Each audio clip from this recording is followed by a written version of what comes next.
If you know anything about President Andrew Jackson, then you know his home is called the Hermitage. But did you know there's another mansion on this property named after Tennessee's state tree?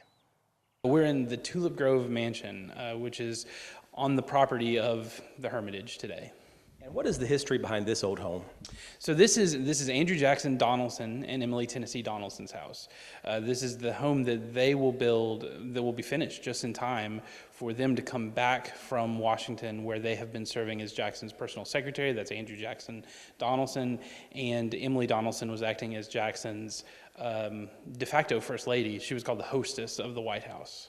And this is his nephew you're talking about. Right, so Andrew Jackson Andrew Jackson Donaldson and Emily Tennessee Donaldson are his niece and nephew. But yeah, Andrew Jackson Donaldson is one of a bunch of wards that lived at the Hermitage. He was a nephew of Jackson's who comes to live at the Hermitage when his dad passes away. And he'll live at the Hermitage, and he'll essentially be groomed by Jackson to be his political successor. So Jackson has an adopted son who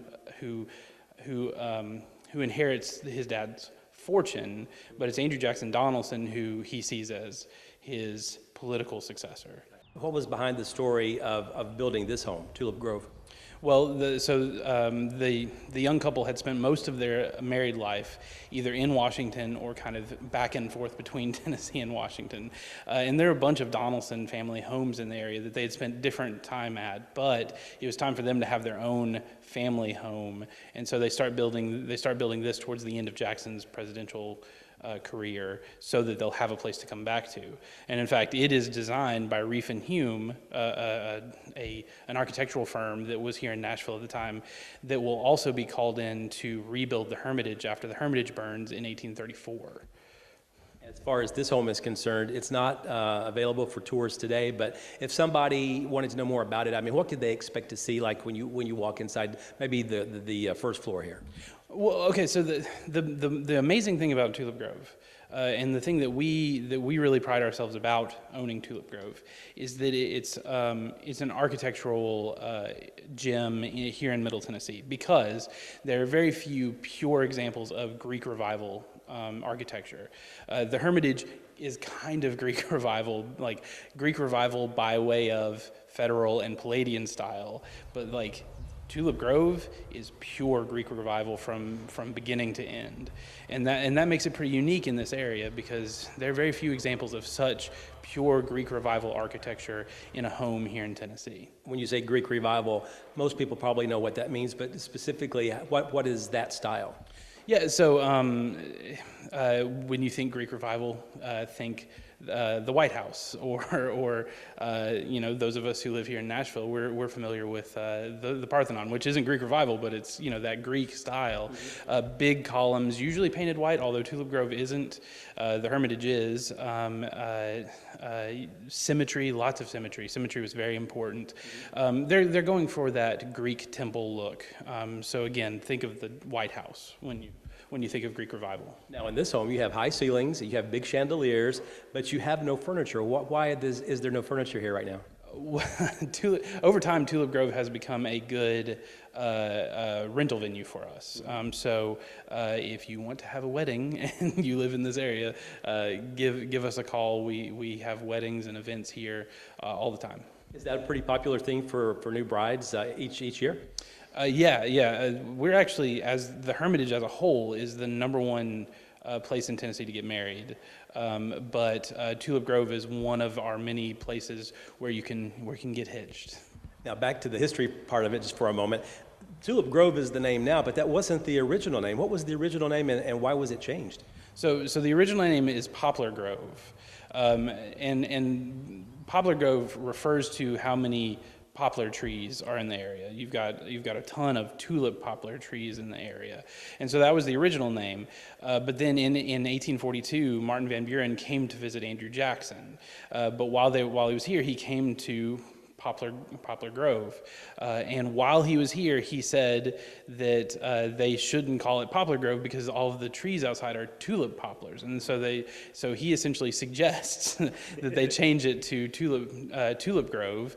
And when the vice president, later to be president, suggests that you change the name of your house, you take it pretty seriously, I think. Andrew Jackson Donaldson, in 1836, right after the house is finished, his wife, Emily Tennessee Donaldson, passes away. In 1841, he remarries, but in the 1850s, the Hermitage has been sold to the state, and Andrew Jackson Donaldson's political career is kind of coming to an end. He shared a lot of views with his father, or his father figure, Andrew Jackson, but that kind of put him on the wrong side of two different movements because he was pro-union but also pro-slavery. And so in some ways that left him as a man without a country. He runs for vice president in 1856 with Millard Fillmore as his running mate for the presidential candidate. And they lose. And at that point, with the Hermitage having been sold, he decides to move. And so he sells this house, he sells Tulip Grove, and moves to Memphis. And he'll live there for the rest of his life. Who owns Tulip Grove today? The Andrew Jackson Foundation owns Tulip Grove today. We've owned it since 1963. We bought it from the people who owned it at the time because after Andrew Jackson Donaldson leaves, a series of owners own the house. But we buy it in 1963, and we've been keeping an eye on it and showing it as often as we can and renting it out ever since. Do you think there'll be a day maybe that comes where you'll have it open for tours again, or do you think the Ladies Hermitage Association right now is pretty happy with the current setup? Well, gosh, I hope so. Pound for pound, I actually like the way that Tulip Grove looks more than the Hermitage. Like, I love the Hermitage, but something about the clean lines and the pure Greek Revival style of Tulip Grove is more appealing to me personally. And so I'd hate for it to be closed off to the public for any long period of time. But we're just gonna have to figure that out. But considering that I'm the one in charge of tours, I can almost guarantee you that at some point it will be open again. Tulip Grove is located on the property of the Hermitage. If you're getting married and haven't decided on a venue, this could be the place for you on your special day. For more information, you can call the Hermitage. That number is 615-889-2941. Reporting from Davidson County, Barry Hyatt, NCTV.